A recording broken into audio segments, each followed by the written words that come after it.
जी गनीशाल साहब, आप बीजेपी के डिस्ट्रिक्ट सेक्रेटरी हैं और हालिया असम्बली इंतखाबात में थन्ना मंडी कंस्टिट्यूंसी से आपके कैंडिडेट को 26,400 कुछ वोट मिले हैं और दूसरे नंबर पर रहे हैं, तो जीत हासिल ना हो सकी है। तो क्या कहना चाहेंगे, किन किन वजूहत की बिना पर आपकी पार्टी को लोगों ने वोट कम दिए हैं? मैं सबसे पहले आप तमाम मीडिया हजरात जितने भी हैं आपका शुक्रिया अदा करता हूँ। इलेक्शन के बाद ये हमारी पहली स्टेटमेंट है। एक महीना इलेक्शन प्रोसेस चला जिसमें मुख्तलिफ़ पार्टियों के लोग और एक आज़ाद उम्मीदवार भी थे, जिसमें कांग्रेस है, पीडीपी है, भारतीय जनता पार्टी है और एक आज़ाद उम्मीदवार मुजफ्फर खान साहब भी मैदान कारजार में थे। तो पहली बार हम उसके बाद एक प्रेस कॉन्फ्रेंस आपके माध्यम से दे रहे हैं और ये वसूख के साथ कहते हैं कि हमारा भारतीय जनता पार्टी का जो कैंडिडेट था उसका मुकाबला यहाँ के एक आज़ाद उम्मीदवार मुजफ्फर खान साहब जो एक्स जज हैं उनके साथ था। बाकी की जो पार्टियाँ थीं वो कहीं दूर दार से नज़र आती थीं। तो इसमें सबसे पहले मैं थन्ना मंडी कंस्टिट्यूंसी के तमाम लोगों का शुक्रिया अदा करता हूँ, बग़ैर किसी ज़ात पात के, जिन्होंने बड़े पुरअमन तरीके से रहे और अपना वोट को कास्ट किया। इससे सबसे पहले मैं इलेक्शन कमीशन ऑफ इंडिया को मुबारकबाद पेश करता हूँ और उनके बाद डिस्ट्रिक्ट डेवलपमेंट कमिश्नर राजौरी, उनको मुबारकबाद पेश करता हूँ। एसएसपी राजौरी, डीआईजी साहब राजौरी और ख़ासकर बतौर ख़ास एआरओ थन्ना मंडी एसडीएम आबद साहब को मुबारकबाद पेश करता हूँ कि जिन्होंने अपनी मेहनत के साथ बड़ा पीसफुली पुरअमन तरीके से यहाँ पे इलेक्शन जो है उसको कंडक्ट करवाया है। और उन तमाम नौजवानों से भी हम मशकूर हैं, उन नौजवानों के शुक्रगुजार हैं, उन वोटर्स के जिन्होंने अपना वोट जो है वो दिया।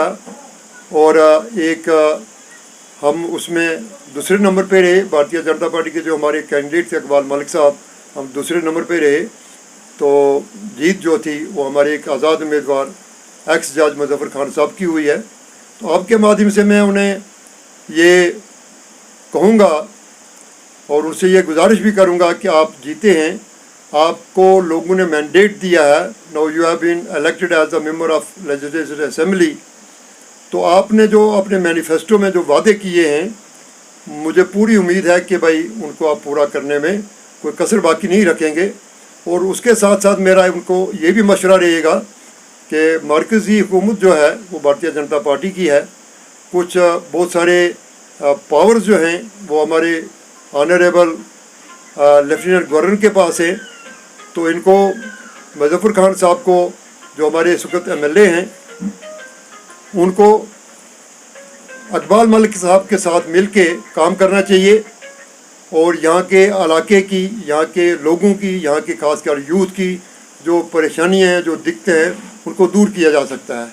क्योंकि इकबाल मलिक साहब की एक अच्छी पकड़ है सेंट्रल गवर्नमेंट के अंदर। और मैं ये समझूंगा, मेरा ये मशवरा रहेगा मुजफ्फर खान साहब से कि वो इकबाल मलिक साहब के साथ रहे और उन्हें साथ में रख के जो काम उनसे यहाँ स्टेट लेवल पे नहीं निपट पा रहे हैं तो वो मरकज़ी हुकूमत में इकबाल मलिक साहब के मशवरे के साथ, उनके साथ के साथ वहाँ से वो अपने काम जो हैं वो करवा सकते हैं। तो मैं फिर एक बार आपके माध्यम से यहाँ के नौजवान जो हमारे यूथ जो सामने आए हैं हर पार्टी के अंदर, वो कांग्रेस के हों, वो पीडीपी के हों, वो आज़ाद हों या भारतीय जनता पार्टी के साथ हूँ, जिन्होंने बड़ी ध्यानदारी और ईमानदारी से अपनी अपनी पार्टी के लिए काम किया है, हम उनका धन्यवाद करते हैं और उनका मशकूर भी हैं और उनका शुक्रगुजार भी हैं। जी, आपको वोट दिए हैं तो क्या कहना चाहेंगे? इसमें बहुत सारे फैक्टर्स हैं। इसमें शक नहीं है कि मरकज़ी हुकूमत की जो स्कीमें जम्मू कश्मीर के अंदर राइज हैं, जिसमें हमारा गोल्डन कार्ड है, जिसमें हमारा राशन फ्री लोगों को मिल रहा है और जिसके अंदर मैरिज असिस्टेंस के 50,000 रुपये हमारी गरीब बच्चियों को मिल रहे हैं, ज़मींदारों को 2,000 रुपया उनके अकाउंट के अंदर जा रहा है। ये सारी स्कीमें यहाँ पे लागू हैं और लोगों को इसका फ़ायदा मिल रहा है, बेनिफिट इसका मिल रहा है। लेकिन जो आपने ये सवाल किया कि लोगों ने एसटी लेने के बाद एसटी का एक दर्जा दिया गया यहाँ पे, जिसकी वजह से आपने देखा कि हाल ही के अंदर एक नीट का जो एक एग्ज़ाम हुआ उसमें 106 बच्चे पहाड़ियों के आए हैं। ये तभी मुमकिन हो सका है। और ये पहाड़ी अगर नहीं होते तो मुजफ्फर जज साहब इलेक्शन लड़ने के काबिल नहीं होते, शबीर खान साहब इलेक्शन लड़ने के काबिल नहीं होते, या इकबाल मलिक साहब इलेक्शन लड़ने के काबिल नहीं होते। ये एसटी की ही एक देन है कि हमारे पहाड़ी लीडरान जो थे वो ग्राउंड में आए, उन्होंने इलेक्शन कंटेस्ट किया। इससे बड़ी उपलब्धि क्या हो सकती है। और इसके साथ साथ मैं ये समझूंगा, जो मैंने पहले इशारे से बात की आपसे, कि यहाँ पे जो हमारे एक विशाल होम मिनिस्टर, एक पावरफुल होम मिनिस्टर जो थन्ना मंडी कंस्टिट्यूंसी के अंदर आए, जिन्होंने अपने भाषण में ये कहा कि थन्ना मंडी कंस्टिट्यूंसी को यहाँ पे एक टूरिज़्म का एक शहर बसाया जाएगा, ताकि यहाँ के जो लोग जो हैं, यहाँ के जो नौजवान नस्ल जो है, उनको एक रोज़गार मिल सके, यहाँ के गरीब लोग जो हैं उनको एक रोज़गार मिल सके। और उसके साथ साथ उन्होंने ये भी कहा कि यहाँ पे एक बटालियन जो है वो खड़ी की जाएगी। और साथ में ये भी कहा कि IAS और IPS के लिए जो बच्चे यहाँ से जम्मू के खासकर राजौरी पुंछ जिला के जो दिल्ली में जाते हैं ट्रेनिंग्स के लिए, उनके लिए एक एकेडमी राजौरी में खोली जाएगी। तो ये मैं समझता हूँ कि ये हमारी बदकिस्मती है, कि ये हमारी बदनसीबी है कि हमारे लोग इस बात को समझ नहीं पाए और उन्होंने हमारे कैंडिडेट जनाब मोहम्मद इकबाल साहब के अगेंस्ट वोट दिया। और फिर भी मैं ये गुजारिश करूँगा मुज़फ़्फ़र खान साहब से कि वो इकबाल मलिक साहब के साथ रहें और ये जो होम मिनिस्टर ने यहाँ पे ऐलानात किए हैं उनको इम्प्लीमेंट कराने की कोशिश करें। हाजी मकबूल राना साहब, आप बीजेपी के थन्ना मंडी से कारकुन हैं और हालिया इंतखाबात में आपके कैंडिडेट पर लोगों ने भरोसा नहीं किया और ना ही बीजेपी पर भरोसा किया और वोट कम दिए हैं, जिसकी वजह से आपकी पार्टी को हार का मुंह देखना पड़ा। क्या कहना चाहेंगे?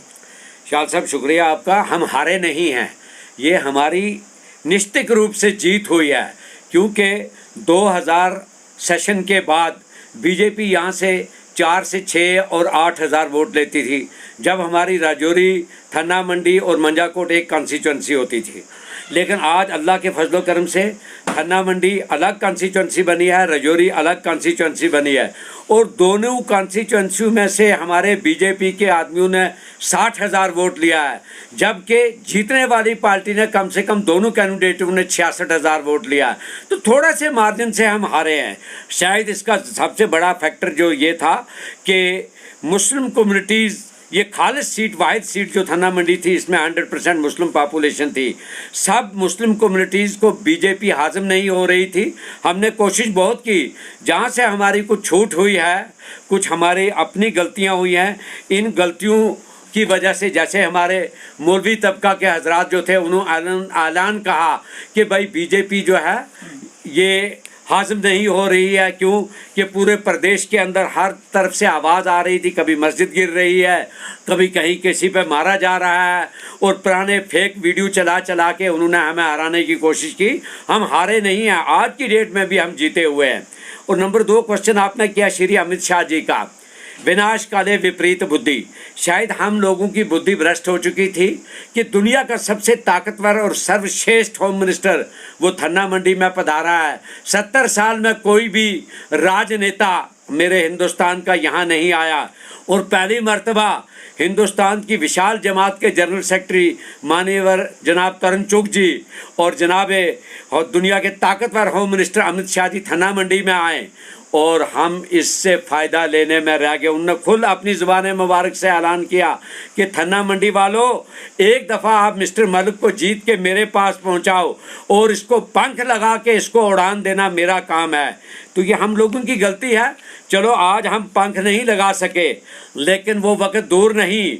मुझे ये भी मालूम है कि ये सरकार ज़्यादा देर तक नहीं चल सकेगी, लेकिन जैसे ये सरकार बदलेगी, अगला चीफ मिनिस्टर मान्यवर श्री रविंद्र रैना जी के कॉल के मुताबिक डेफिनेट और 100% जम्मू का होगा। ये आपको मैं आज वाज़िया तौर पर बताना चाहता हूँ। और ये जो आज हमने 60,000 वोट लिए हैं हमारे 2 कॉन्स्टिट्यूंसी में, ये वोट हमारे 1,20,000 से ऊपर जाएंगे, क्योंकि धीरे धीरे लोगों को पता लगना लगा। नंबर 3, हमारी सेंटर से मेरी ये गुजारिश है कि आज जो हमने ये 30-30 हज़ार वोट लिया है, इन 30-30 हज़ार वालों नुमाइंदों को सेंटर के अंदर या स्टेट के अंदर मजबूत किया जाए। इनकी मजबूती जो है वो आवाम की मजबूती है, और भारत सरकार से भी, और मान्यवर श्री अमित शाह जी जो हमारे होम मिनिस्टर हैं, हर दिल अजीज़ मंत्री हैं, वो उनसे ये गुजारिश करूँगा कि जो वायदे आपने किए हैं, मैं चाहता हूँ, हम तो आपके वादे को वफा नहीं कर सके, लेकिन आपका फ़र्ज़ बनता है कि आप उन वादों को वफा कीजिए। ये छोटे मोटे जो मसले मसाइल थन्ना मंडी के अंदर आए हैं ये धीरे धीरे ख़त्म हो जाएंगे। बीजेपी के साथ J&K स्टेट जुड़ चुकी है। एक लहर चली जनाब डॉक्टर फारूक अब्दुल्ला साहब की, क्योंकि वो मदारी हैं, शायद मुस्लिम कम्युनिटी को समझाने वो हमसे ज़्यादा सक्षम साबित हुए, इस वजह से वो वोट गैन कर गए और आइंदा वो कभी वोट नहीं गैन कर सकेंगे। क्यों कि बिल्ली बहुत जल्दी थैले से बाहर आ जाएगी। शुक्रिया। जय हिंद, जय कश्मीर।